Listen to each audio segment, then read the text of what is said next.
Hello again, and welcome back to Illegally Cited. This is Jesse here, back again for another couple of event recap or thoughts video.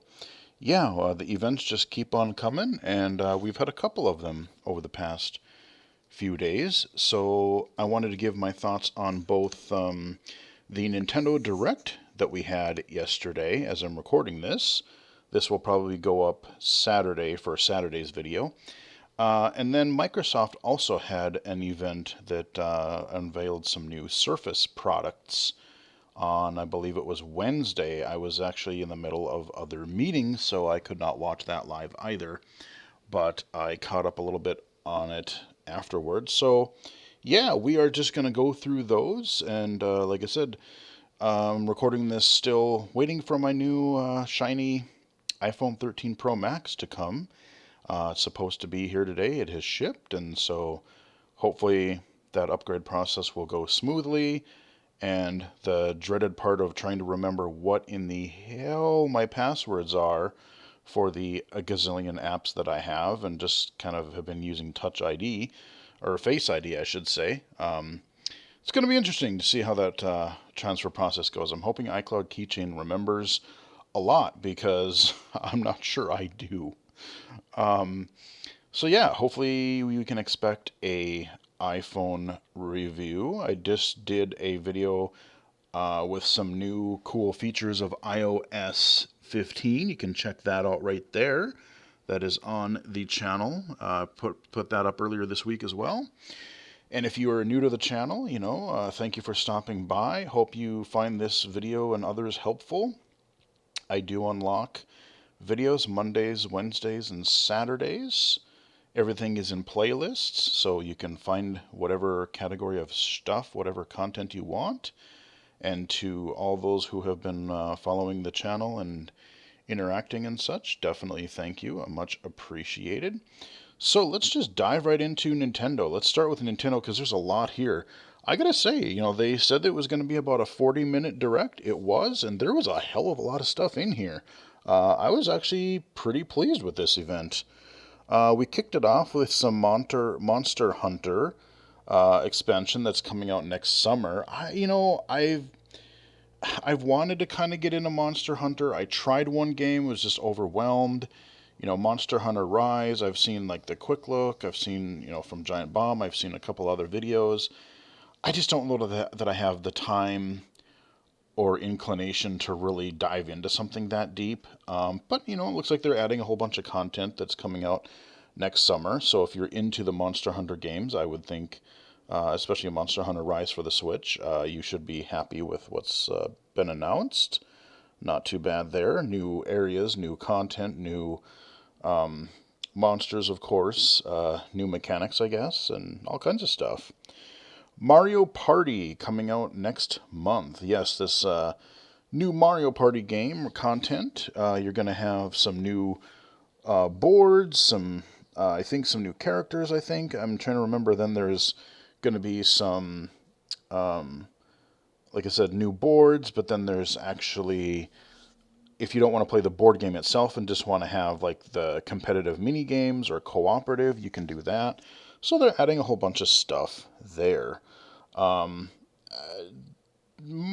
like the idea of Mario Party. I tried a couple of them, but I just never really got into the mini games, and some of them with the chaos, it was just a little bit hard to keep track of. So, and I never had all that many friends to play with anyway, so I never really got into it. Voice of Cards, kind of a weird name for a game, but everything in this game, they're basically taking a board game and a card game and just making everything cards, literally like characters, environments, stores, items, like everything is just a card. I mean, if it were accessible, like Hearthstone Access, making those card games accessible, I would be into card games more, I think. But it just depends on how, especially on the Switch with if you're playing it in portable mode, the small screen. I was looking at a lot of the games that were announced, and there's some RPGs coming up, and it's like, okay, that's great, but you're playing this even if you get the OLED model that's coming out next month. That's kind of a small screen, and that text is like fully sighted people I've seen on social media are going, yeah, that's going to be tough. So I can't even imagine myself trying to see that. I mean, yes, there's magnifier, but you can't have the magnifier on all the time and live play the game. Like you turn it on, you read what you want to, you pan around, you turn it back off, which is doable, but it's just, it's not the most elegant thing either. So, God bless text to speech. I hope that catches on sooner rather than later. But, like I said, if you're into that kind of a game, Voice of Cards might be kind of cool. I mean, it looked all right. Disco Elysium. Yep, 70s music is coming back. No, okay, I know.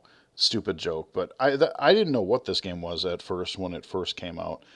It's basically the definitive edition that got released on other consoles and PC earlier this year with the full voice acting and whatnot. It sounds interesting. I haven't gotten around to checking it out yet. The story sounds interesting. I like how you can impact the story depending on your choices, and I guess I've heard that story goes some really gnarly places, so I do want to check it out eventually. But there's a lot of text in there as well, so like I said, that's one where I'm like, yeah, I definitely wouldn't want to play that on the Switch because that would be really tough to see. But I've heard a lot of good things, and if you can play that portably, a lot of people are going to be into that. Hyrule Warriors, Age of Calamity content, that's coming out, I forget exactly when. But, again, if you like the Dynasty Warriors kind of, what do they call it, Muso combat, the Muso games, like Dynasty Warriors, Samurai Warriors, they're neat. I wish the Switch was a little bit more powerful because even the original Hyrule Warriors that came out on the Switch, I played that a bit, and I have Age of Calamity, but I haven't actually gotten to play it yet. But even that one chugged a little bit in places, and even trying to see the waypoints, especially for some of the timed, I don't like where you're timed. And if you don't get to a certain place or do a certain objective in a certain amount of time, then you have to start the whole mission over. And trying to see, like, then you go and look at the map. Like, I like running around slashing dudes, but I wish that the waypoint stuff was a little bit easier to see for me on those Hyrule Warriors. Because, hey, you know what? Fast paced, slashing a bunch of dudes in a Zelda environment? Sure. But yeah, there's more content coming to that, more levels, at least one new character. So that's pretty cool. Oh, yes, Chocobo GP. Basically, kind of a Mario Kart, a kart racer type of thing. You got all these Final Fantasy characters, and instead of your typical weapon boxes that you have in Mario Kart, I guess they're magic related. And like if you get the right color, the right type of spell thing, and if you get more than one of the same color, you'll increase your spell damage. I don't know. I mean, I'm not into Final Fantasy. I know very little even what chocobos even are. They're just little weird creature things. Like I said, I have never played a Final Fantasy game all the way through. I know I'm a gamer, but that's just one franchise I just never got into. Never got into turn-based combat, especially when there was tons and tons of text around. But I mean, the cart thing seems fun. I won't necessarily have any attachment to the characters because I know very few. But it's something that I can potentially check out. And if Nintendo doesn't do their own Mario Kart sequel soon, hey, we'll have another kart racer. We've got on the Switch, we've got quite a few now. We've got Mario Kart, we've got Sonic, the All Stars Racing one. I think that's on there. I'm pretty sure Crash Team Racing is on there. And now this one. So, yeah, we've got a few different. Oh, and then I think there's like some Nickelodeon kart racers thing. I don't know if those are any good, though. But, yeah, Chocobo GP. That's kind of interesting. And then they teased, like, they did a couple of these where they announced the announcement, or teased the announcement. So on October 5th, they're going to have this the last character announcement for Super Smash Bros. Ultimate. I mean, this game has been going on. There's been a ton of characters. I mean, they have supported this game really well.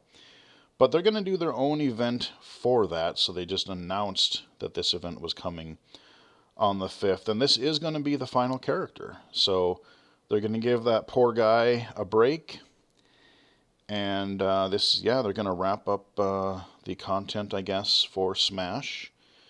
He can take a well-deserved break, hopefully. But not sure who it's going to be. Like I said, Smash is like a great idea. But when the environment zooms in and out so much, and there's background busyness, and some levels are better than others, it's just a little bit tough for me to play. Like, I love the idea, and I still remember back in the day the original N64 commercial with the just look up N64 Smash Brothers commercial, and it was like the so happy together, they're like dancing in a field, and then they just start beating the crap out of each other. It's great. That is a great commercial. Classic. But yeah, okay, last Smash Brothers character. Now, this one was pretty cool. This one apparently got leaked a little bit before the event. I didn't look into it, so I knew that there was going to be a new Kirby game, but I didn't look into what it was going to be. And this looks pretty cool. Kirby and the Forgotten Land. I really get this is not a 2D Kirby game like we traditionally have. I mean, some of those are really good, but this actually seems to be kind of reminds me a lot of like a Mario Odyssey kind of a thing, or the Bowser's Fury add-on to the Mario, was it Super Mario Land, or not Super Mario Land, whatever the one they released earlier this year was with the Bowser's Fury. It really has that sort of 3D. I don't know if it's a fixed camera per se, or if it's like dynamic, or if you can move it around freely. But it looked really good. There was like platforming. You got your typical Kirby skills. You're jumping, you're hovering, you're inflating kind of a thing, and then you can eat dudes and take over their powers. And it just looked really good. You're kind of going through this post-apocalyptic environment, I guess, or something. But like everything is still bright and colorful, and it looks really good actually. They don't have a release date for it other than spring 2022. And I gotta say, I'm kind of looking forward to that, because I fell in love with Odyssey, so I'm definitely looking forward to that. That one, I'm gonna keep my eye on. Animal Crossing, yay! They're gonna have an event sometime in October. Again, this is those teasers, things like, hey, here's a announcement of another event. There's some new content coming in November. So they're going to have their own event that is just specific to Animal Crossing sometime in October. We don't know when, but October at some point. Again, that's a game that I'm not really into. Again, I think maybe I would be into it more if the characters, instead of doing their weird gibberish, even if they did like the Mitomo actual speaking the text aloud. There's just so much reading, and I just don't really want to do that, especially if I play it in handheld. So, I don't know. It's neat. I've played Animal Crossing in the past, but it's just not really my thing. If it were made a little bit more accessible, I probably would get into it a little bit more, but meh.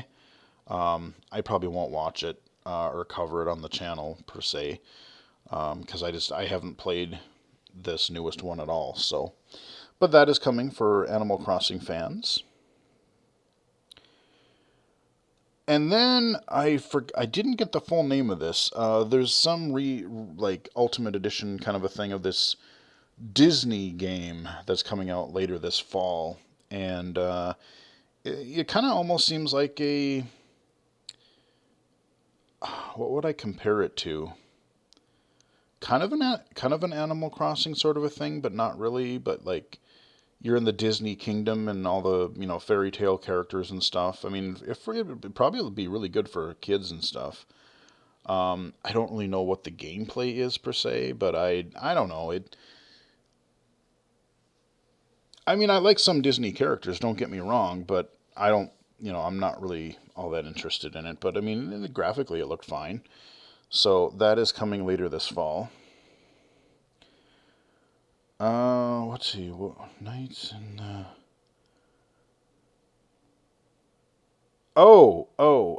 yes, yes. Okay, so remember how Sony said, "Oh yeah, by the way, we're doing a Knights of the Old Republic game, but we're actually rebuilding it from the ground up, and that's going to be a Sony exclusive." Well, Nintendo's like, "Well, if you want to play the original, we're coming out with that in November. So you want to play the original Knights of the Old Republic in handheld form?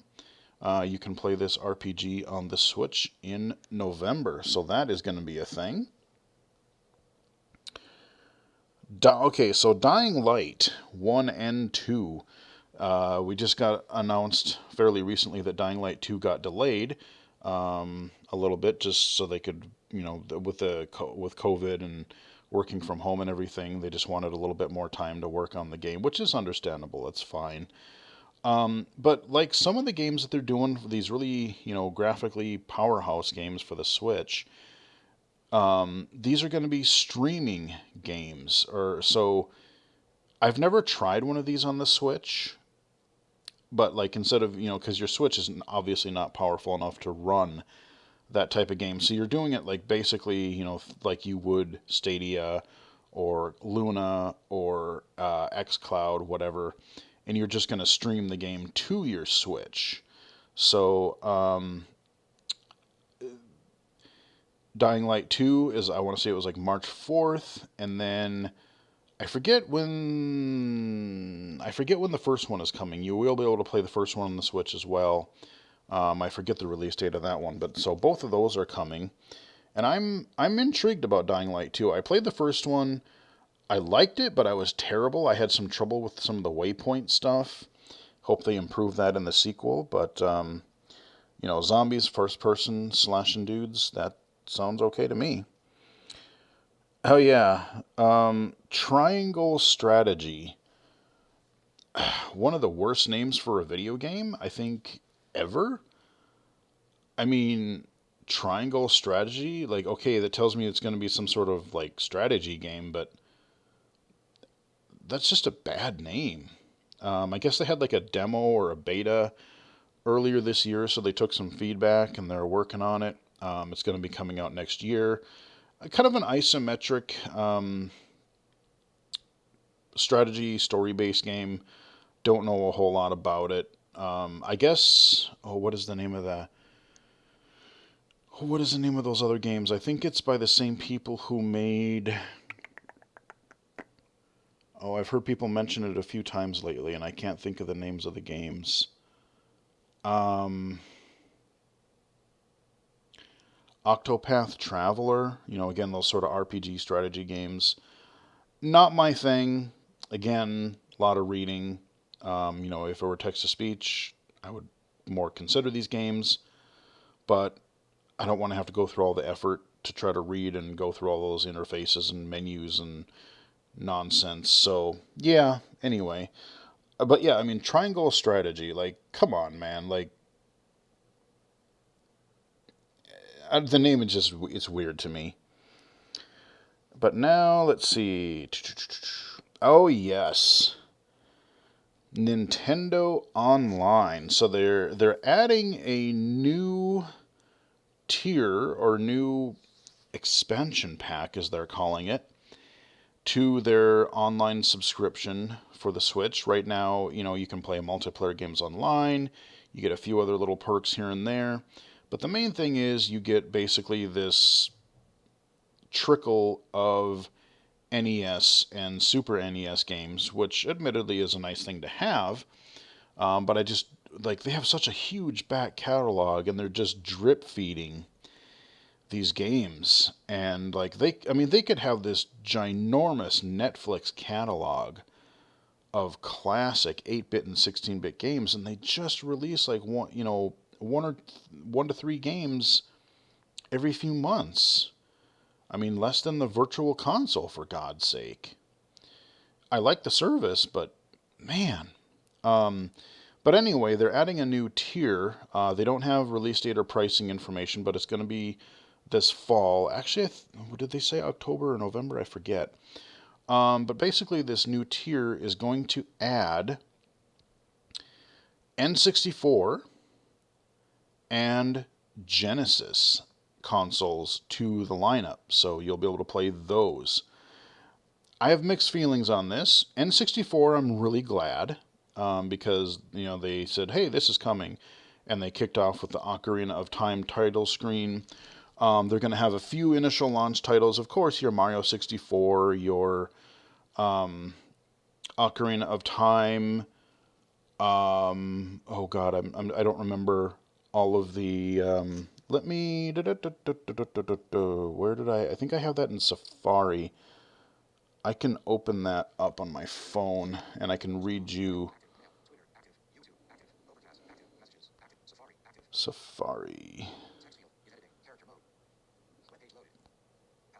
Oh, yes, I had my. I forgot I was going to leave it on that page and then I had to check my Apple status. Give me a minute. Okay, here we go. So, N64 games, you are going to get Mario 64, obviously, Ocarina of Time, Mario Kart 64, hell yeah, Koopa Troopa Beach, bring it. Played the hell out of that game in the past. Oh man, the amount we played that in the dorms. Star Fox 64, very cool. Sin and Punishment. This is one I never really got to play. It was gonna come out, and then I don't think it ever came out except for in Japan. I will probably be terrible at it, but it's like kind of this like really bullet hell, like third person rails shooter kind of a thing. But it's sort of neat. I'll be able to finally play that. I think it came out on the the Wii Virtual Console back in the day. Dr. Mario 64. All right, that'll be cool. I like Dr. Mario. Mario Tennis. Never played tennis, but I played Mario Golf back in the day. Winback. This one was kind of a shock. I owned this for a brief time. Before Gears of War, before all these cover-based shooters, this was one of the first to really do it. Yeah, I owned it and then I sold it because that was back in the time where I had like no money, and if I wanted anything new, I had to trade in stuff. So I had it for a while, played it, and I kind of enjoyed it actually. I mean, it's probably quite a bit more simplistic than what you're going to have for cover-based shooters today, but this was one of the first games. I'm probably along with I think Siphon Filter had some cover mechanics if I remember correctly. I don't remember Siphon Filter near as well. But yeah, Winback is this cover-based shooter. I'm kind of looking forward to diving into that again a little bit just to check it out for a retro sake. Yoshi's Story, kind of a simpler 2.5D platformer. I think I might still own a copy of that somewhere in my closet. And N64 games that are coming, so those are the ones that are coming at launch, but then they said, oh, by the way, we're adding more. Banjo-Kazooie. No Banjo-Tooie, but that could come maybe later. So Banjo-Kazooie, that was an N64 classic. Pokemon Snap, if you want to play the original. I know the new one just came out on Switch not long ago, but Pokemon Snap. Majora's Mask, Legend of Zelda Majora's Mask, of course. Kirby 64 Crystal Shards. That one I never actually got to play. That one I'm looking forward to giving a shot. I do want to play that one. Mario Golf. Paper Mario. F-Zero X. When I saw footage of that, I'm like, oh yeah, that is my favorite F-Zero game. The originals were cool. I played the GBA one when it launched, the Game Boy Advance one. F-Zero GX is just way too freaking hard. It's a beautiful game, but I suck at that game so bad. F-Zero X was the sweet spot. It was sort of neat because there was 30 racers, so you could race against like 29 other players or cars. So they just kind of made really simplistic graphics, but that was the first racer that I really played where it was like you had these crazy roller coaster style courses. You know, the Super Nintendo F-Zero X was cool, but it was all pretty flat with the Mode 7. But this one, like, you were inside and outside of tubes, and there was jumps and wavy hills, and it was just a really, really cool game. And the whole soundtrack of it had this sort of like, had this sort of metal, just everything was this hard rockin' soundtrack, which I really liked. So, oh yeah, and what would be even cooler, they didn't say anything, and I'm not going to hold my breath, but what I would absolutely love to see as a bonus, throw in the 64DD expansion for F-Zero X. That would be amazing. And if, especially if you could do online sharing, that would be so cool. Because the 64 disk drive or 64DD was a device that only came out in Japan. I remember reading about it and being so excited because like the F-Zero, there was more content for F-Zero X, but then they were adding a track editor. And I'm like, oh man, a track editor for these crazy racetracks? Yeah. Um, but it only came out like for a really limited amount of time in Japan. So we never got it here. We never got to see that extra DD content. So, man, if they could surprise us and put that 64 DD content in F-Zero X, ooh yeah, I'd be down for that. So those are the ones that are coming. Like I said, Genesis games are coming also to this new expansion pack. Now, there's been a lot of rumors about Game Boy also coming to the Switch Online. And to be perfectly honest with you, I would rather have the Game Boy. I mean, sure, Genesis is fine. But the thing is, I already own the Sega Genesis. I forget what they call this particular iteration. They've called it a few different names over the years. But they already have the Genesis Classics pack or whatever. I own it. There's like 40, 50 games in there. So if I can buy the Genesis pack, why would I? I mean, okay, yeah, it's cool to have it in another form, I guess, but and you don't have to buy the pack. But I'd rather have something that's not already there, like maybe Genesis even later or something. But like we don't have Game Boy games, and I've kind of had this urge to play a lot of the Super Mario Land games again. I would like to play Mario Land 1, 2, 3, Wario Land, Game Boy Tetris, Classic. I mean, there's some cool Game Boy games out there. Um, so I was kind of hoping it would be that instead. I mean, like I said, if they didn't already have the Sega Genesis Classics collection already out, this would have been great. But since we already have and I already own those games, I'm like, whatever. So the games that are coming for the Genesis, actually, though, they do have those listed here as well. They are Sonic the Hedgehog 2, of course. Streets of Rage 2, of course, that's a classic. Echo the Dolphin. Oh, that game it's beautiful, but it is freaking hard. I'm just I'm terrible at that game. Castlevania Bloodlines, very nice. Contra Hardcore, again, very hard, but very cool. Dr. Robotnik's Mean Bean Machine, never liked that. It was hard to kind of see the different colors sometimes quickly enough. Golden Axe, okay, that's great. Gunstar Heroes. Musha, okay, I'm not sure. Fantasy Star 4. Oh, Ristar. Shining Force. Shinobi the Third, that's a good one. Strider, that's also a good one. So those are the initial games for the Genesis pack. Like I said, I think a lot of those are actually out. I think I already own the vast majority of them through the Genesis Classics pack. So, I do hope the Game Boy does come, though. I really genuinely do, because that would be pretty cool. Game Boy doesn't get enough respect, I think, because that game, man, the Game Boy lasted forever. Came out in like what 1989, and that thing was going. I mean, they didn't release. They had the Game Boy Color, which was kind of a thing, but I was still playing Game Boy games until the Game Boy Advance came out in what was that, like 2003, something like that. I don't remember 2002. I don't somewhere in there. But yeah, so there's a lot of games they could do with Game Boy. So that, and in addition, if you want to, just like if you're a Switch Online subscriber, they are going to also be releasing these special N64 and Genesis controllers, just like they have with the NES and Super NES controllers. I haven't bought any of those yet because I just use either whatever Joy-Cons or controllers I have or the Pro controller.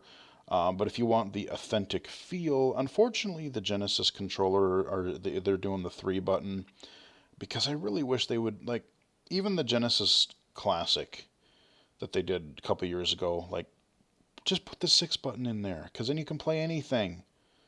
I don't know, man. Make the 6-button the default. Come on. But yeah, so the Switch Online, like I said, the N64 stuff I'm genuinely pretty glad about. I mean, the Genesis stuff, if you don't already own it, sure, that's fine, but I would have rather had the, because there's a lot of rumors with the Game Boy stuff. I would have rather had that. But hey, it's still cool. All right. So now we get into a few collections, and this is where I get excited. Not so much this first one. This is a Shadowrun collection, and this is another isometric one, some sort of like RPG sort of thing. And boy, howdy, we're talking a lot of small text here, so not what I would call visually impaired friendly, but Shadowrun collection, those games, I think there's 3 of them in there. People can look forward to that, but yeah, good luck playing that in handheld mode. There's going to be some squinting being done. Ha ha ha ha. But now, and I hope this comes to PC too, because I swear to God I'll buy it there too. Castlevania Advance Collection. And they just announced this sucker dropped. They said, oh, and by the way, this is out today. I bought it. I've already started playing Circle of the Moon. Yeah. So this is the 3 Game Boy Advance games, Circle of the Moon, Harmony of Dissonance, and Aria of Sorrow. Ooh, Aria of Sorrow. I played so much Aria of Sorrow. All of these games are really good. Harmony I didn't like as much. The sound in it wasn't near as good. And they kind of overcome, like, Circle of the Moon was the first one. The problem is the original Game Boy Advance had no backlight, so it was hard to see that game. You know, when the SP came out, it was fine. But then they kind of overcompensated and made the Harmony of Dissonance, a lot of the backgrounds really bright. And so some of the backgrounds really sort of blended in with the foreground characters and enemies. And I found that game a little bit harder to play, but maybe on a bigger screen, maybe on a Switch, you know, I'll give it a shot. But like I said, Circle of the Moon was great. I did beat that one. I beat Aria of Sorrow back in the day. So those two, you know, these are Symphony of the Night like Castlevania games. So if you love Symphony of the Night, you know, the kind of Metroidvania, which is where that came from, these games are it. And they seem to play really well. I've gotten a couple of save points into Circle of the Moon so far. So yes, I was waiting for those. And hopefully in another year or so, round it out with part 3, man. Give us the DS compilation, man. There was like 3 or 4 of those on the DS. They were pumping. There was a while where they were pumping these 2D Metroidvanias out for like 5, 6 years in a row. We kind of got fatigued on them after a while, and I quit. The latter couple of them I didn't really play near as much. I never did beat, what was it, Portrait of Ruin I never got far into, and Order of Ecclesia I don't think I really did much with. And I would love to go back to those too. But yeah, so Castlevania, I can play it on my TV. I can play it in portable form, which I was doing last night, and it was good. So Castlevania Advance Collection. Heck yeah. Oh no, and uh-oh. Houston, we have a problem. The reference that I was looking up my email just totally went wiggy on me. Give me a moment. Okay. Come on. I gotta find my place because it just went totally strange on me here. Okay, here we go. Castlevania Advance. Oh, yes. And then the other thing that they just dropped, they're like, by the way, this is out today.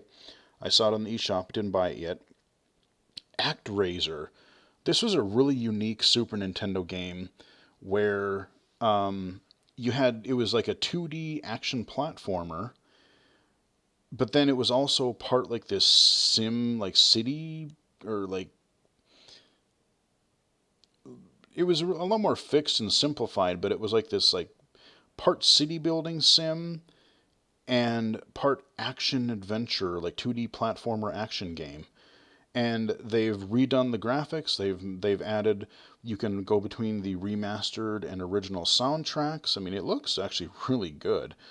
And this is one I never really got a chance to really fully get into, so I might check that out at some point. But I know a lot of people were really happy about ActRaiser. Let's see what else we got. Oh, Deltarune, kind of. Oh, what was the game? It's like the sequel to. I just went stupid. I never played it because there's all the text and stuff. Um, I can't think. I know I'll think of it later. Um, why can't I remember? But kind of an RPG kind of a deal. A lot of people really like that game. So that is coming to the Switch as well. Okay, and then they did like a games montage. There was a bunch of stuff in there. Again, things moving so quickly, I was not really able to see all the games that they were covering, but they have a lot of third-party stuff that is also coming to the Switch, and it keeps going. Um, okay, here's where things get bananas. So then Miyamoto came on and was like, yeah, we're working on this animated Mario movie. They said it's coming out next holiday season. Like, what was it, January or December 21st, I think, of 22. Didn't show any footage, but he told us the cast for a lot of the major characters, and people were losing their minds online. Boy, you just got to go look at that cast because there's some weird ones in there.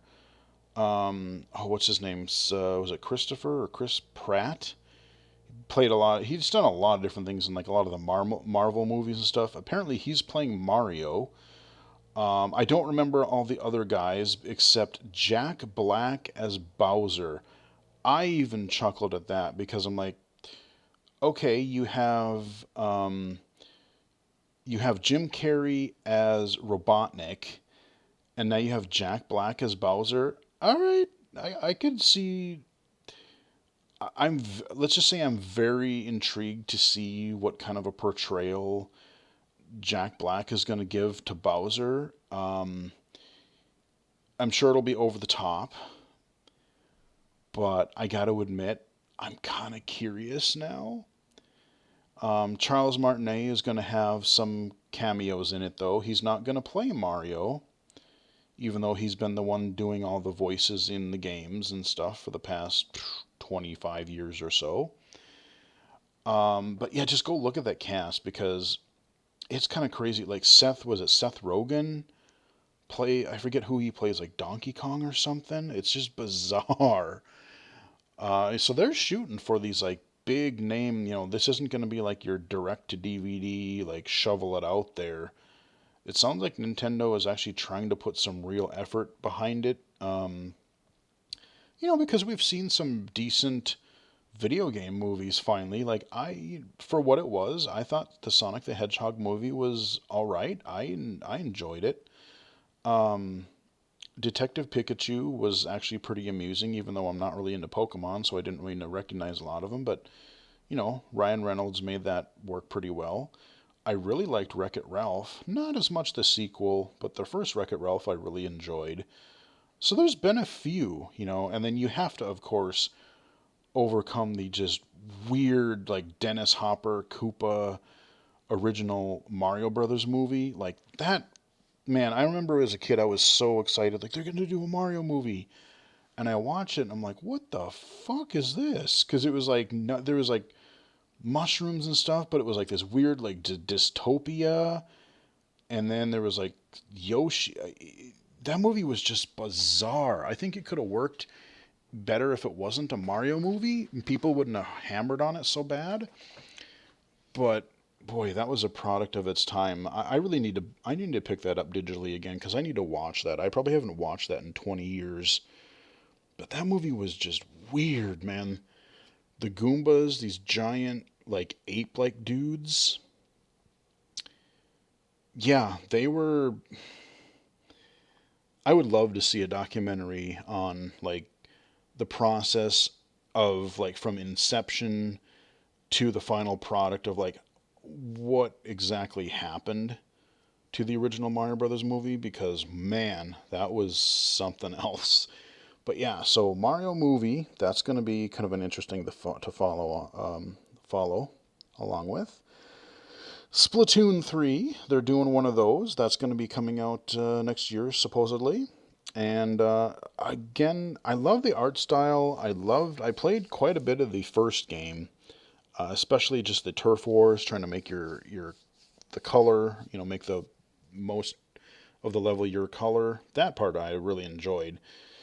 But they did their little spoof, their little Splatoon Labs thing. There's some new stuff. There's a big new single player mode, which is cool. So we got some Splatoon 2, and then we wrapped up with Bayonetta 3. Believe it or not, that was announced way back in 2017, and we haven't heard nothing. We haven't heard anything about it since, really.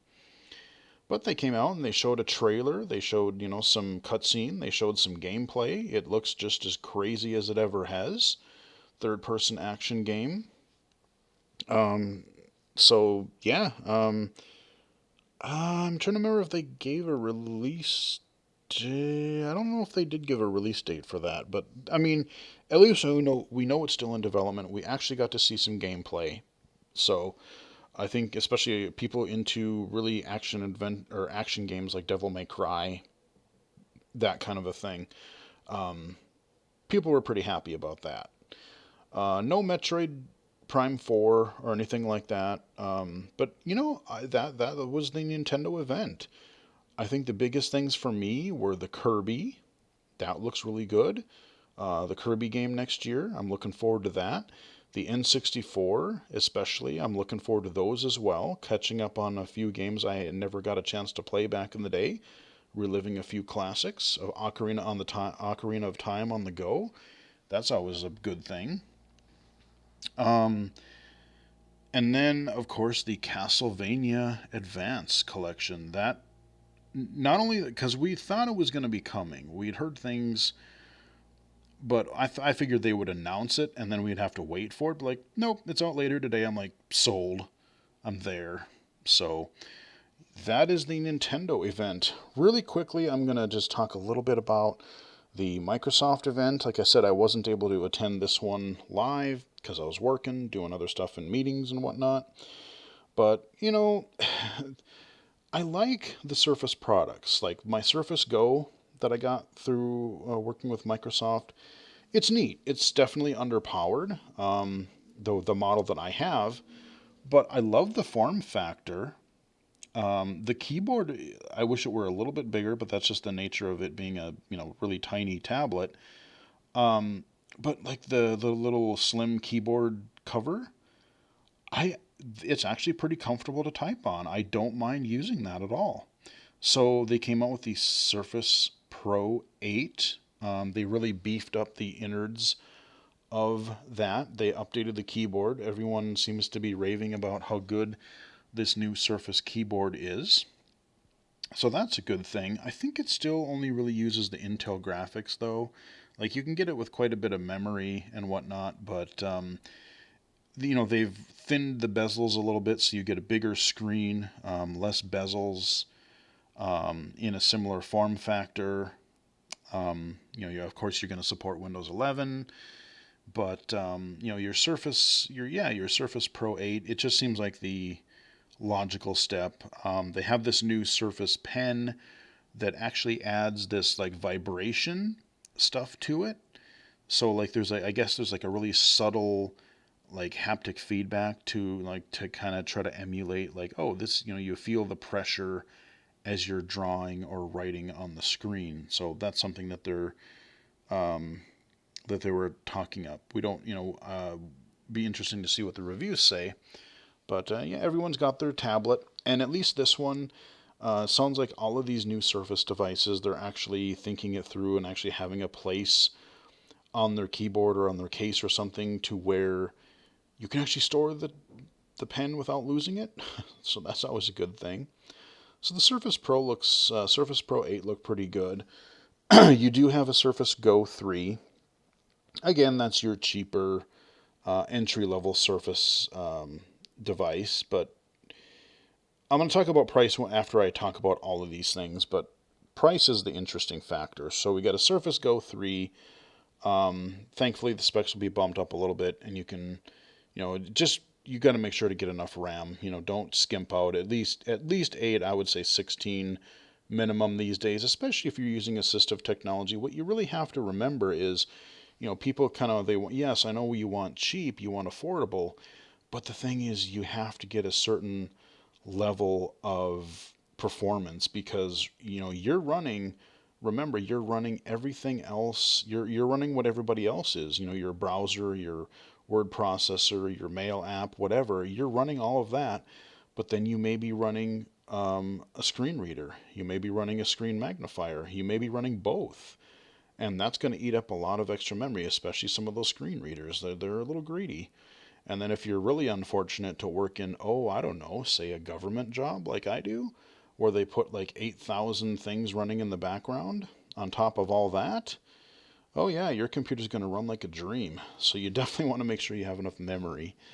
But so you got the Surface Go 3, and then you have the Surface Duo. These foldables. I'm sort of curious, and I really want to play with whether it's the Samsung, whether it's a Windows one, whether it's, who knows if Apple will come up with something eventually. I mean, they could be cool because it's a way to give you something that you can easily hold in your hand, but then unfold, and you have the benefit of a smaller, like a tablet type of screen. But the Surface Duo, you've got this sort of duo, like, you can do Microsoft things, you can do Android-y things. You've got these, they talked about some interesting stuff with the camera, and like, you have all the edit controls when you're working on the left, and then your viewfinder, and then your picture on the right, so you can see like what happens, live as you're doing it, and the controls aren't in the way. I mean, there's nice things about it. But yeah, I don't know. It's a neat thing, and I'll wait to see what the reviews are like. But these foldable designs are rather intriguing, and I'm curious to see like if they remain a gimmick, or if they really start to catch on, if somebody really nails some formula or has an app that really takes advantage of these form factors. Yeah, I'm just kind of curious to see how that's going to work. And then they released this really crazy Surface Laptop Studio. And this is weird. Remember a couple years ago when they had the Surface Studio? It was like this giant like screen desktop that you could fold down like an easel. Well, this one they took basically instead of having the Surface Laptop where you detach the little screen part as a tablet and then you have the keyboard part like a laptop, it all stays together, but it's weird because you have it in laptop mode, and then what you do is like the back part of the screen is your hinge. So the front part of your screen, you can kind of lift it up and then angle it forward so you can bring your like, I'm trying to think of how to explain this to people who don't have any usable vision. Like, you pull the screen part kind of over the keyboard, and you set the keyboard. You either kind of hover it. There's like one position where you can hover it over the keyboard, so it's kind of like an easel on, almost like a CCTV with your keyboard underneath. But then you can also kind of put it like flat, like in front of your keyboard, like if you just want to use it for drawing. It's a weird design. I mean, it looks kind of cool. I mean, it still looks neat, but it's a really unique design. But then the other aspect of it, they have this, because they're trying to cool it and everything, they have like the base part of it. You have the keyboard and whatnot, but then there's this, like, I like The Verge calling it, it's a pretty good description. They call it a little plinth, basically. And it's like this little part, there's like little fans and ports and stuff on the bottom. And it looks, it's kind of like if you put, like, you had a really thin laptop, and then you set it on, you could attach like a little, I don't know, like a little laptop cooler, like another little slab to the bottom of it, so you have this extra hefty part on the bottom. It doesn't look bad necessarily, but it just looks really different, and kind of caught a lot of people, me included, just caught us a little bit off guard, with the look of it. Um, and here's where we get to the prices. Like, they're really neat hardware. I like the designs. Like, I wouldn't mind having a Surface Pro as a computer for work, that kind of a thing, because they're really light. I like their thin keyboards way more than I thought I would. Um, you have the benefit of your regular, you have a tablet, you have a touchscreen, you have Windows, you have got all this stuff, and it's really thin and light. But these things are like, well over $1,000 for most of them. I mean, like, by the time you can get the base model, but you're gonna skimp and get like 4, maybe 8 gigs of RAM. No, you're not gonna do 128 solid state storage. No, you're gonna want at least 256, 512, I would think, if you're gonna really, if you really want to do work with the thing. And so, then you're looking at, over $1,000, $1,500. I mean, some of these like Surface Pros, or like the Surface laptop, you can get all the way up to a few grand. I mean, by that point, like, I could buy a heck of. I've seen some laptops that I've almost been considering getting. Like, if I wanted just to have a gaming laptop, I saw like for $1,200 there was a laptop that had a RTX 3060 in it, a 1 terabyte SSD, and I want to say either 16 or 32 gigs of RAM for $1,200. That's not bad for a 15-inch laptop.